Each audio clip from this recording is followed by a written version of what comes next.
Muy buenas, la semana pasada hicimos una ronda de preguntas por Instagram y por TikTok, entonces la idea de este vídeo es pues aglutinarlas todas y presentarosla aquí en YouTube, hablando un poquito más, pues, bueno, tranquilamente, ¿no? Sobre cada una de ellas, porque al final ahí las respondí en un minuto, las de TikTok en TikTok, las de Instagram en Instagram, que si no me seguís por ahí, pues también podéis hacerlo, por supuesto. Entonces aquí vamos a hablar un poquito más tranquilamente cada una de ellas, a ver si no se me queda un vídeo demasiado largo, pero bueno, es lo que vamos a intentar luego, nunca se sabe, porque tampoco es que quiero que tenga una especie de guión muy estructurado de arriba abajo, ni mucho menos, sino que quiero que hablemos sobre los diferentes temas, porque además hay preguntas de todo tipo. Así que vamos a empezar por Instagram y luego pasamos a TikTok.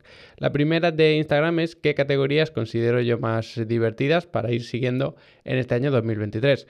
Lógicamente la Fórmula 1 siempre la voy a poner en primer lugar, yo es la categoría que más sigo, que más analizo, de la que más hablo, entonces al final siempre la voy a poner como el número uno, pero luego sí que hay otras categorías que pueden ser interesantes.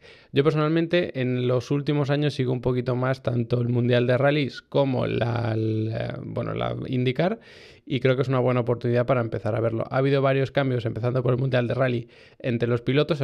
Por un breve contexto, para el que no esté muy puesto, ahora mismo hay como tres equipos punteros, que son Toyota, que parece que es el que va un poco por delante, y luego está Hyundai y M-Sport Ford. Entonces, ha habido algunos cambios de pilotos, sí que es verdad que solo llevamos un rally actualmente, que es el de Monte Carlo, y parece que Toyota vuelve a estar un poco por delante. Rovanpera, que es el piloto como número uno ahora mismo de Toyota, que es además piloto permanente, pues parece el claro candidato a volverlo a ganar, que es además el que lo ganó el año pasado, pero pueden aparecer bastantes cambios y lo normal sería que los diferentes equipos pues fuesen apretando un poquito más. Entonces yo creo que es un buen momento para seguirlo, porque va a haber bastante tensión interna, yo creo, en algunos equipos, o incluso puede que haya un poco de pique entre diferentes equipos, o sea que yo creo que puede ser una bonita temporada, ya digo, porque como ha habido varios cambios y demás, pues podemos tener también alguna sorpresa por ahí. Luego, respecto a la IndyCar, pues todo el que sea mexicano pues puede apoyar allí a Pato, y quien sea español pues puede apoyar por supuesto a Palou, ¿no? Que al final pues lo ideal es seguir bien la categoría, intentar entenderla bien, porque es muy diferente a la Fórmula 1, aunque por fuera pueda parecer la versión estadounidense de la Fórmula 1,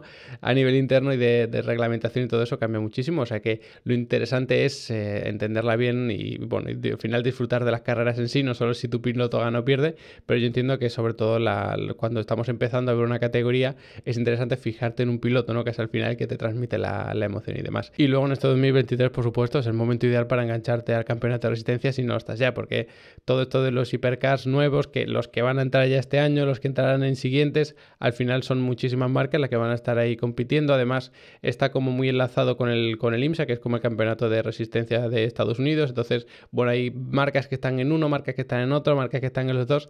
Entonces, al final yo creo que es un buen momento para seguir el Mundial de Resistencia, el WEC, y echando además un vistazo al IMSA, ¿no? Que por ejemplo tuvimos las 24 horas de Daytona, que ganó Acura, pero muy seguido de Cadillac. Estaba por ahí Porsche también, que tuvo ciertos problemas de fiabilidad, y estos dos, Cadillac y Porsche, van a estar también en el WEC. Entonces, bueno, al final es una edición este año, la número 100, si no me equivoco, de Le Mans, o sea que es muy especial, con todos los nuevos coches, o sea que es una bonita temporada. Que es complicado seguirla en una carrera puntual como puede ser la IndyCar o la Fórmula 1, porque al final pues, las 24 horas del Man son 24 horas, pero bueno, si os mantenéis más o menos al tanto, ¿no? Que es lo que suelo hacer yo, pues por redes sociales, viendo resúmenes, viendo análisis, ese tipo de cosas, pues yo creo que se puede seguir bastante bien y disfrutar un poco de esa competición, que si llega a las 24 horas del Man, si solo le podéis echar pues a lo mejor 2-3 horas viendo la carrera, pues que podáis entender un poco dónde está cada uno y dónde está la emoción ahí en la pista, ¿no? Yo creo que eso es lo más importante.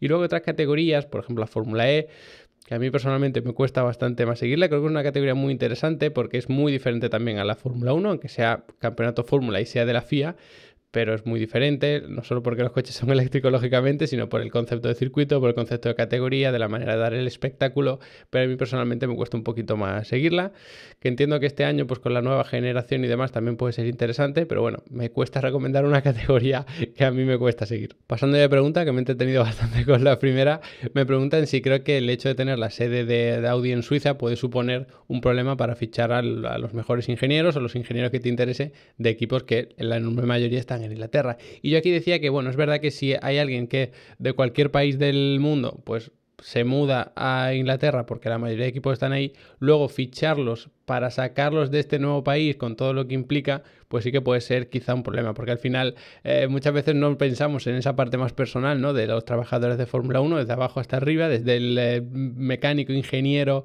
hasta la gente que trabaja en administración, los pilotos, los jefes de equipo y todo eso, y siempre nos centramos en su trabajo puramente como si no tuviesen una vida personal por detrás, ¿no? Entonces yo entiendo que sí, que tener que hacer una mudanza entera, volver a cambiar de país, puede ser un poco un impedimento. Pero también es verdad que si vas a fichar a alguien que no está en un equipo, a lo mejor ofrecerle algo diferente en Inglaterra sí que puede ser una parte positiva. O sea, aquí ya pues habrá quien le encante todo lo que tenga que ver con la cultura anglosajona, habrá quien sea un poquito más detractor, quien no le guste, que le guste, todo eso. Entonces eso ya es algo subjetivo de cada uno y bueno, habría que hacer una estadística a ver a cuántos les gusta Inglaterra y a cuántos no.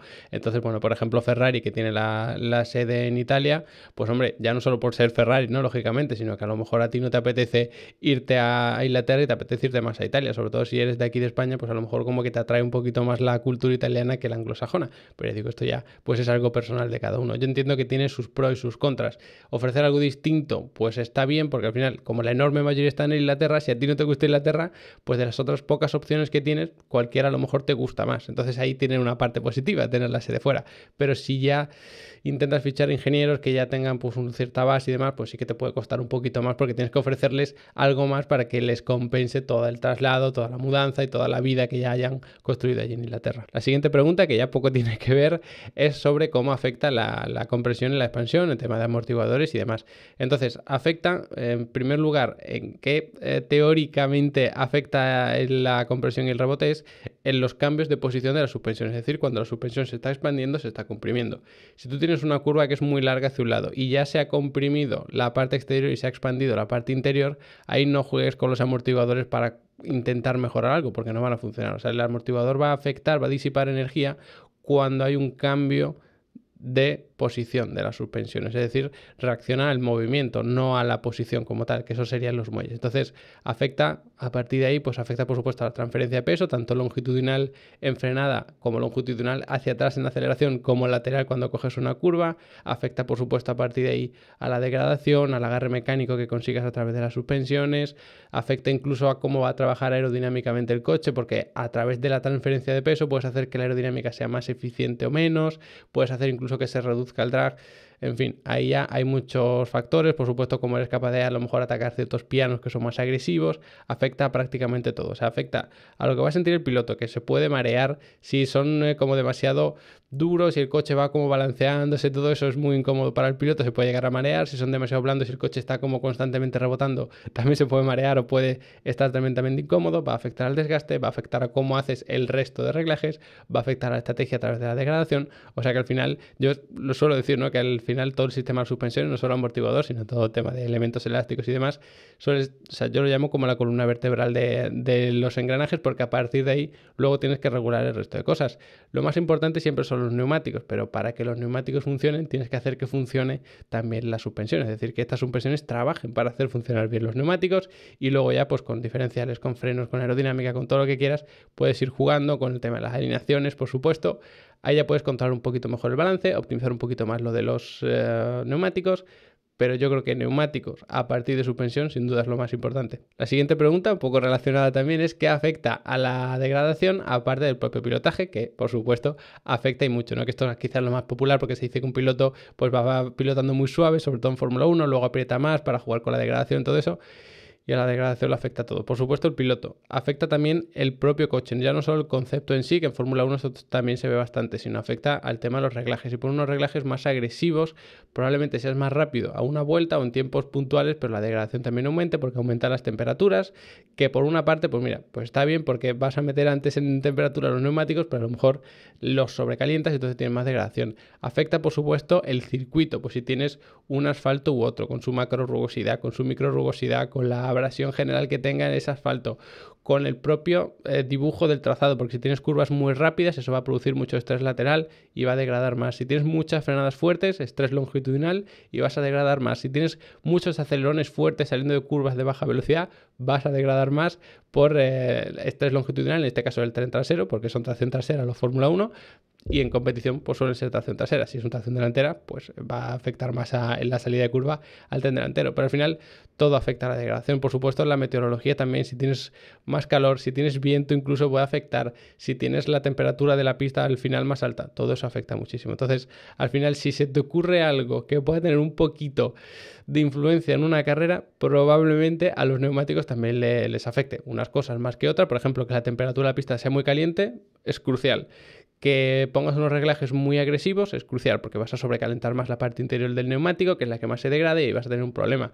Puedes provocar cierto graining, puedes provocar cierto blistering. Entonces, quizá pilotaje, reglajes y condiciones del ambiente sea lo que más degrade, pero ya digo, tampoco puedes obviar que un circuito de mucha velocidad, de curvas muy rápidas, pues eso también degrade mucho, ¿no? Entonces, es verdad que es complicado poner una escala lo que degrada más y lo que degrada menos, pero al final sí que todo afecta bastante. La siguiente pregunta va sobre la influencia que tiene el ancho de los ejes. Al final, pues poner un eje más ancho es como que yo creo que intuitivamente lo podemos pensar todos, hacer como el coche más estable. Y esto suele afectar sobre todo al balanceo.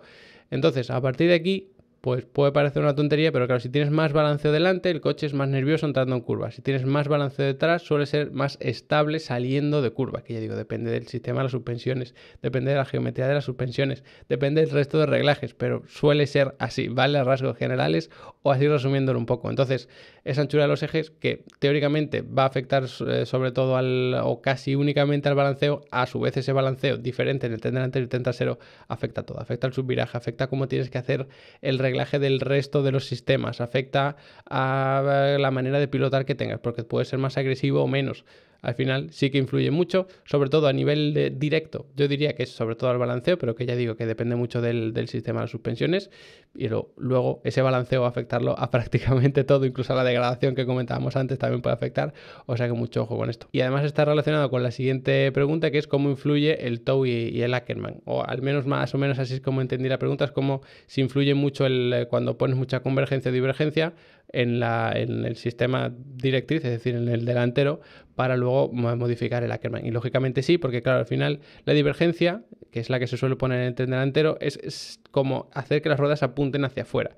Y el Ackermann que se utiliza en carrera normalmente es anti-Ackermann, es decir, hacemos que la rueda exterior de la curva gire más que la interior. Esto es la cámara on-board de la Fórmula 1, que ves la rueda enorme delantera muy bien, pues se nota claramente porque ves como que la rueda exterior se cruza y la interior como que sigue recta, ¿no? Exagerándolo un poco. Pues eso es el anti-Ackermann, es decir, haces que la rueda exterior gire más que la interior, que esto pues tiene una serie de beneficios por el ángulo de deriva, por el agarre y todo esto, pero bueno, al final si tú lo que haces es aumentar el ángulo de divergencia, es como si las ruedas ya de por sí en línea recta estuviesen apuntando hacia afuera. Entonces, ¿qué vas a hacer con el Ackermann? Pues tienes que hacer que el interior gire menos porque ya está apuntando hacia el interior de la curva y que el exterior gire todavía más porque está apuntando hacia el exterior de la curva y tú quieres que apunte todavía más hacia el interior. Entonces, por supuesto que tiene cierta influencia, pero al final el TOW, o sea, que nadie se piense que se pone a lo mejor 30 grados de divergencia, sino que se suele jugar a lo mejor pues con 1 grado o pues algo así, ¿vale? Suele estar en torno a eso. Entonces, es verdad que el Ackermann suele ser un poco más grave o un poquito más exagerado, por así decirlo, en cuanto a sus ángulos, no tanto el TOW, la convergencia o divergencia, que suele ser pues en torno a 1 grado, -1, más o menos por ahí se suele poner. Que hay veces que se pone pues -2 o -2,5, pues puede ser, pero no es lo más habitual. También han preguntado cómo hacer una buena salida en Fórmula 1 y esto, bueno, luego ha traído también a colación otras cuestiones que ahora las vemos y bueno, yo explicaba que al final para hacer una buena salida en Fórmula 1 tienes que, punto número 1, salir en la zona adecuada, porque tenemos zona limpia, que es donde están los impares, y la zona sucia, que es donde están los pares, y es porque en una vuelta normal por donde pasan todos los coches es donde están situados los números impares, porque tienes que favorecer siempre al que sale primero, lógicamente, que para eso se ha ganado la pole. Entonces, eso va a influir mucho porque la pista está más engomada por ahí, tienes más agarre, puedes salir más. Luego depende, por supuesto, del piloto, que además en el caso de Fórmula 1, pues hace 1 año o 2 años lo modificaron el sistema de salida para que tuviese más influencia manual el piloto, por así decirlo, y menos influencia la electrónica. Entonces, por eso se empezaron a ver bastante diferencia entre pilotos. Y bueno, básicamente los pilotos tienen 2 levas, explicaba yo, y lo que hacen es que ponen una a mitad de recorrido y otra la aprietan del todo. Cuando das la salida, sueltas la que tienes apretada del todo y te quedas cogida con la que está a mitad de camino, porque el sistema lo que hace es leer la que más pulsada está. Entonces, de esta manera, puedes pasar de un 0 a un 50%, por ejemplo, en el recorrido de lo que sería el embrague, simplemente pues en nada, porque solamente soltar la leva. Entonces, a partir del otro, pues ya puedes ir soltando poco a poco, y si solo tuvieses una leva y tienes que soltar del 100 al 50, punto número 1, a lo mejor te pasas, a lo mejor te quedas corto, y punto número 2, vas a tardar más que si fuese soltar directamente, porque tienes que ir como controlando. Entonces, eso afecta, por supuesto, al rendimiento de la salida. A partir de aquí han surgido algunas preguntas, que si hay alguno que utiliza solo una leva, o que a alguien le sonaba ver algún piloto que utilizaba solo uno. También ha salido, por supuesto, el caso de Hamilton, que no pone las dos manos detrás del volante, sino que pone una detrás y la otra la pone como por encima.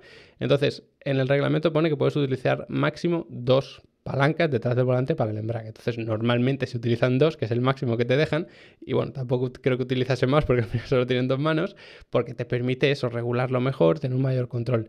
Pero tú puedes poner menos si quisieras, y ya decía, pues si tú quieres hacer un estudio, o sería interesante de hecho hacer un estudio a ver si hay algún piloto que utiliza solo una, pero me extrañaría. Y como digo, el caso de Hamilton es que ponía como la mano así, porque lo que hacía era como ponerla entre el volante y la propia leva para controlar un poquito mejor, porque si no me equivoco, el sistema de Mercedes es como que tenía 2 palancas, pero estaban unidas por el centro. Entonces, como que si tú pulsas una, se levanta por el otro lado. Entonces, al meter la mano por detrás entre la leva y el volante, como que puedes jugar un poquito más con el recorrido. En fin, utiliza como un sistema un poco particular, y por eso vemos a Hamilton, que es el único piloto que pone la mano por encima. Pero es eso, al final se pueden utilizar máximo 2, que si tú quieres utilizar una, puedes utilizar una, y si quieres poner 2 de cierta manera conectadas mecánicamente y tal, pues también se podría.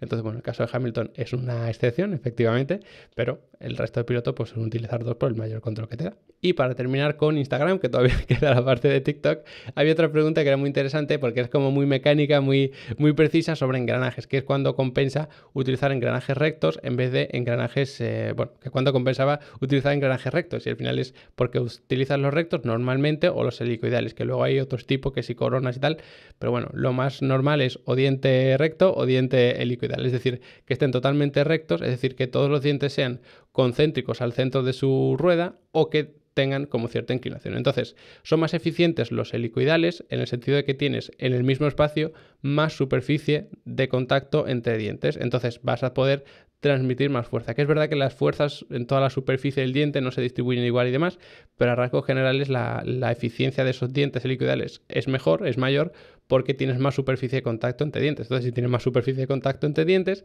manteniendo siempre un nivel de seguridad aceptable, pues puedes transmitir más fuerza.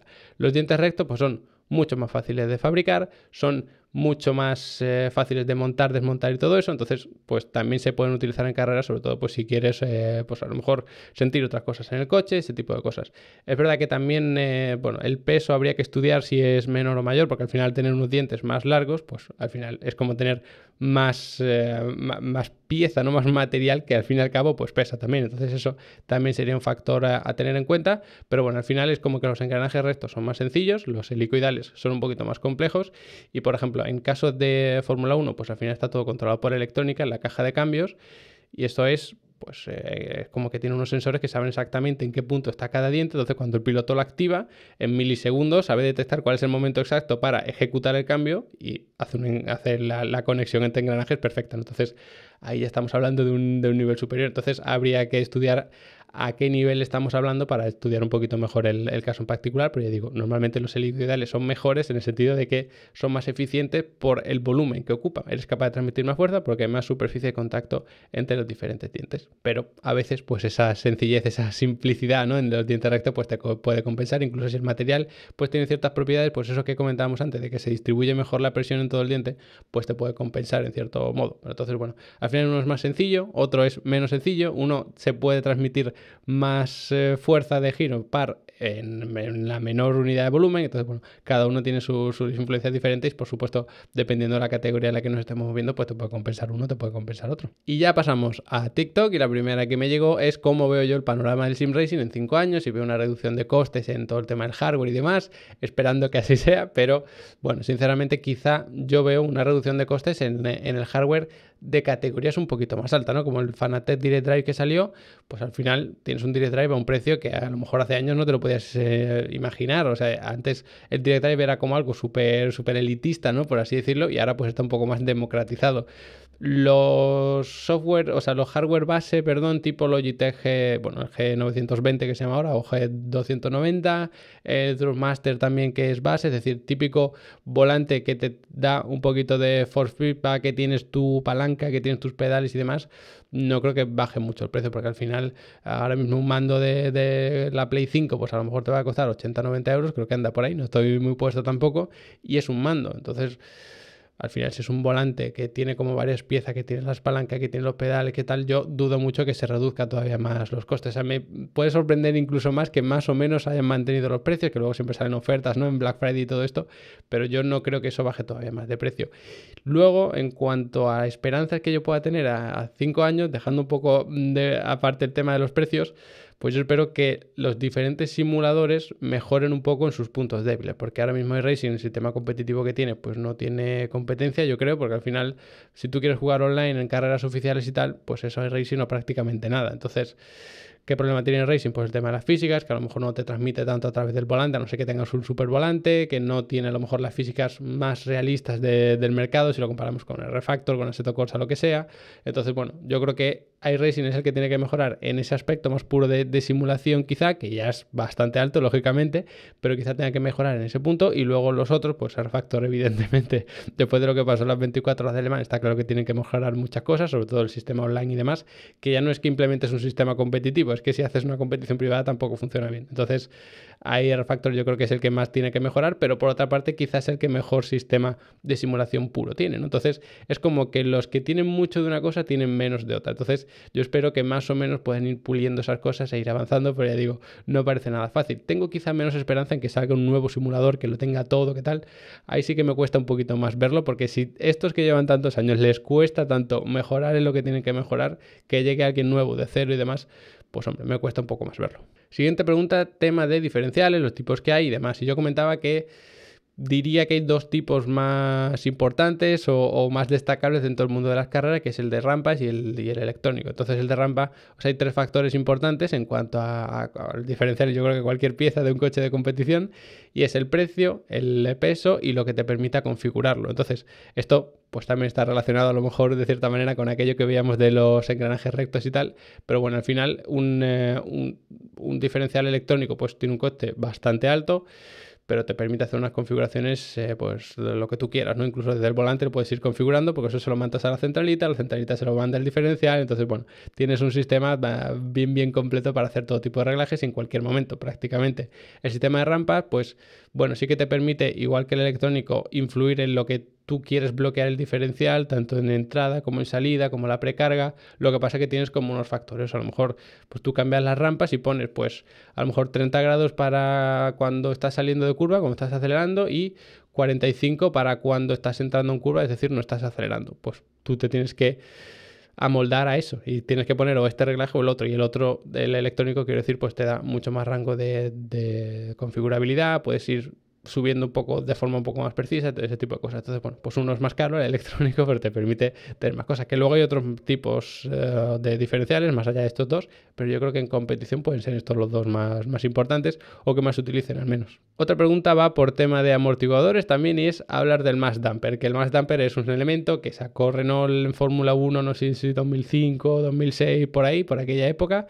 Y bueno, es lo que se llama así porque al final es una masa, un peso que hace de amortiguación. Al final los amortiguadores, como explicaba antes, lo que hacen es disipar energía. Si tú tienes dentro de las suspensiones una masa que se está moviendo, para tú mover una masa le tienes que aplicar cierta energía. Es decir, para que esa masa se mueva, tiene que absorber energía de algún sitio y disiparla. Bueno, realmente es disiparla directamente, pero como estaba conectada con elementos elásticos que absorben energía, pues entonces se hacía de esa manera. Entonces, al final, pues es algo que puede ser contraintuitivo, ¿no? Es decir, pues cómo le vas a meter un peso a las suspensiones si tú lo que quieres es reducir el peso al máximo siempre y demás, pero al final te daba tantos beneficios que compensaba y mucho. Esto ya está más que prohibidísimo. Elementos móviles dentro de las suspensiones y tal están súper prohibidos, pero la verdad que era un invento bastante curioso, ¿no? Y bastante ingenioso, porque al final era meter un elemento que pese y que con su propio movimiento ya esté disipando energía. Entonces, pues te ahorraba muchísimo, porque al final es como que pillas un bache, pillas cualquier cosa así fuerte y en vez de transmitir ese movimiento y ese empuje, esa fuerza, esa energía al coche y al chasis, pues lo que haces es que mueve esa pieza y absorbe la energía, bueno, disipa la energía, mejor dicho, de una manera pues bastante eficiente y bastante ingeniosa. Luego también subimos un vídeo, ahora un par de semanas quizá, hablando del brake-by-wire, y a partir de aquí surgieron varias preguntas. La primera es un tema de inseguridad, porque bueno, al final falla un sensor, puedes tener un problema de seguridad porque los frenos no te funcionen y demás. En caso de Fórmula 1, el sistema, que tuve que hacer además otro vídeo explicándolo un poco y aclarándolo, el tren delantero tienes un sistema hidráulico y en el tren trasero tienes el brake-by-wire, pero apoyado por un sistema hidráulico auxiliar. Entonces ahí no tienes ningún problema porque al final tienes los dos.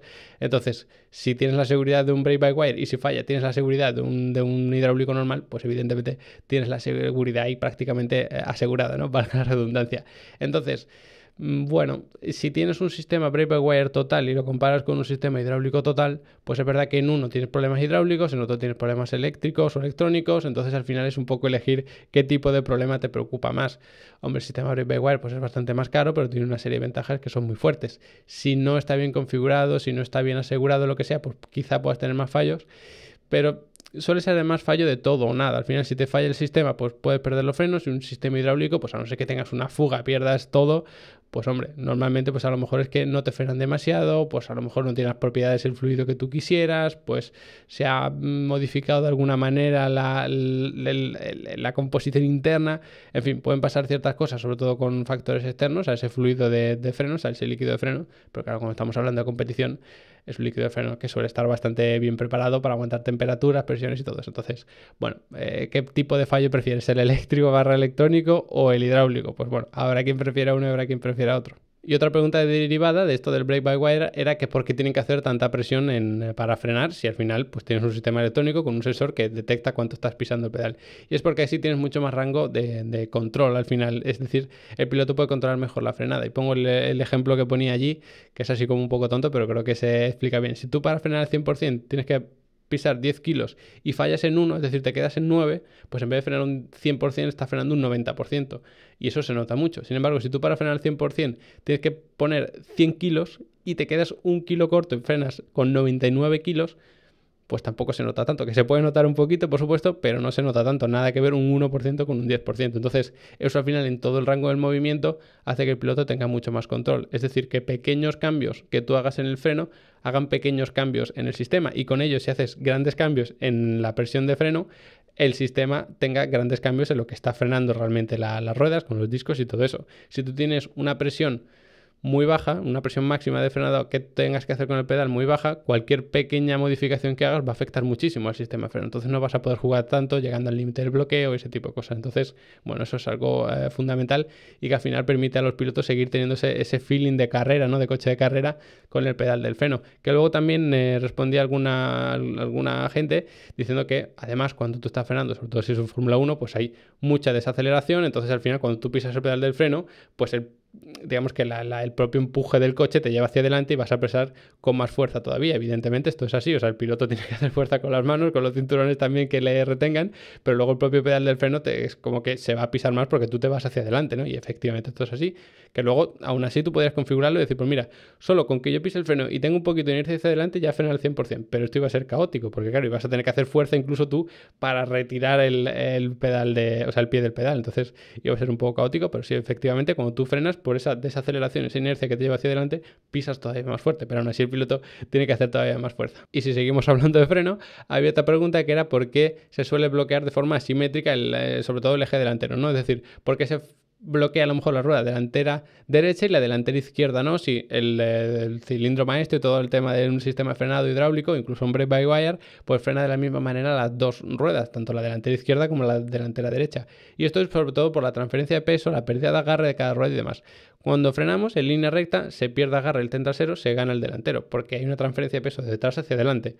Si hay más peso delante, es como si estuviésemos haciendo más fuerza hacia abajo, es decir, como si estuviésemos apretando más fuerza, o sea, con más fuerza el neumático contra el asfalto, ¿no? Que luego pasa por todo el sistema de la suspensión y todo eso, es verdad. Pero al final es lo que pasa. Es decir, cuando tú ves que un eje se expande y otro se comprime, significa que uno está perdiendo peso y otro lo está ganando, porque si no, por física no se podría llegar a esto, ¿no? Entonces, al frenar en línea recta, las dos ruedas delanteras ganan cierto agarre que también pues más peso, tienes más parte del coche, más porcentaje del coche que tienes que frenar, por supuesto, pero las ruedas realmente tienen más agarre. Y luego cuando entras en curva, por una parte la rueda exterior se cruza más, sufre más deformación lateral y eso podría hacer o podría provocar que bloquee antes, pero lo que pasa es que también gana más peso, porque cuando tú entras en curva hay una transferencia de peso hacia afuera. Entonces la interior pierde agarre y aunque no tenga tanta responsabilidad ni de frenada ni de giro, bueno, sobre todo de giro, al perder ese poquito de peso y por lo tanto de agarre es la que no tiene tanta capacidad de freno. Entonces, como tú estás intentando o le estás diciendo a las dos ruedas que frenen lo mismo, si hay una que tiene más peso que la otra, pues esa tiene más agarre que la otra, entonces se puede llevar a bloquear. Que luego jugamos con lo del anti-Ackerman que comentaba antes y todo eso, que hay una rueda, la exterior, que sufre más fuerzas laterales, entonces hace que llegue antes al límite del neumático, pero es que al final el límite de adherencia del neumático exterior es como que es más amplio que el interior. Entonces, aunque te vayas más lejos del centro, pues puedes aguantarlo mejor. Vale, esta aplicación a lo mejor hay que tener el diagrama GG en la mente y demás, que creo que hicimos también algún vídeo por aquí en el canal. Entonces, bueno, es básicamente por eso, porque tenemos más agarre fuera que dentro y entonces pues pierde agarre la de dentro y como le estás diciendo a las dos que frenen lo mismo, una es capaz de soportarlo y la otra no. Entonces suele bloquear la interior. Puede ser que bloquee la exterior, pero es raro. Suele ser la delantera interior la que bloquea justo cuando empezamos a meter giro y entrar en curva. Ya para terminar, una pregunta más relacionada con tema de materiales es si yo veo futuro en el grafeno para aplicarlo a coches de competición o de alguna manera meterlo en el motorsport. Y yo llevo escuchando hablar de grafeno no sé cuántos años, o sea, cuando estaba en la carrera recuerdo que estaba como dándole muchas vueltas a toda la industria a ver qué se podía hacer con esto para aplicaciones de todo tipo que apenas tenían nada que ver unas con otras, que si baterías, que si materiales, que si construcción, en fin, millones de cosas. Y es verdad que para aplicarlo al motorsport tenemos un problema. Uno, el precio en categorías bajas y en categorías altas, como puede ser Fórmula 1, tenemos una restricción de que no puedes invertir en nuevos materiales, porque si no esto supondría una diferencia muy grande entre los diferentes equipos. Al final, si tú tienes un material novedoso y eres capaz de construir el coche con ese material, pues vas a tener una ventaja brutal, porque al final es todo el coche que a lo mejor tienes las mismas propiedades o mejores con mucho menos peso. Por poner un ejemplo, pues si eres capaz de encontrar un material que te dé eso, tienes muchísimo ganado y la diferencia entre coches va a ser brutal. Entonces no se puede investigar tanto en tema de materiales, o sea que tendría que haber una especie de expansión en el mercado del grafeno y que luego se llegase a utilizar en Fórmula 1.